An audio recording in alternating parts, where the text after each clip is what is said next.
mandatory minimum sentences, the three-strike policy, mass incarceration. These buzzwords have been thrown around by many politicians, especially by those running for president in 2016. And we need major reforms in a broken criminal justice system in which we have more people in jail than China. But what do these words mean, and how do we fix the so-called broken criminal justice system? When Senator Sanders mentioned the high rate of incarceration, he was talking about mass incarceration. He was talking about the 1.5 million prisoners in the U.S. state and federal prison systems, with an imprisonment rate that is 5 times greater than it was 45 years ago. It is the biggest prison population in U.S. and world history. Mandatory minimum sentences keep this population growing. These federal sentences are the shortest time a judge can give a defendant to serve. They're usually given to drug offenders.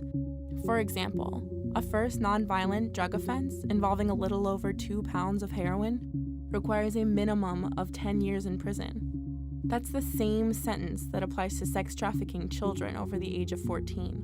The three strikes policy imposes a mandatory minimum sentence of life for committing a third violent or serious felony, typically involving drugs. To give an idea of how this affects the average taxpayer, the annual cost of the average federal inmate is $27,549. So while a report released last month cited the prison population decreased by 1%, the largest in 35 years, the U.S. is still facing an overpopulated and expensive prison system. So what is being done to fix the problem? A lot, or at least a lot to cut spending. Republican Representative Bobby Scott of Virginia and Senator Mike Lee of Utah have each introduced bills that would minimize the federal prison population and reduce mandatory minimum sentences. But in reality, states hold most prisoners.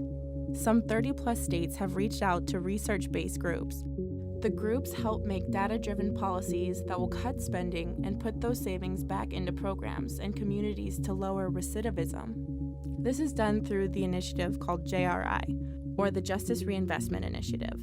It can work for states like Louisiana, which reduced its imprisonment rate by 5% since 2007. But for others, it has not been so successful. Arizona, which adopted JRI in 2007, repealed the law due to budget and political pressures, and since 2007, Arizona has had a 7% increase in imprisonment rate.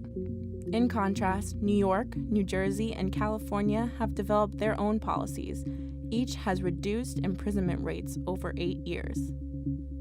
California specifically reduced its imprisonment rate by 25% since 2007 and created 85 new policy reforms since 2010.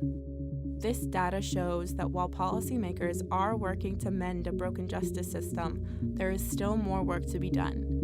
Something to keep an eye out for during the 2016 presidential campaign.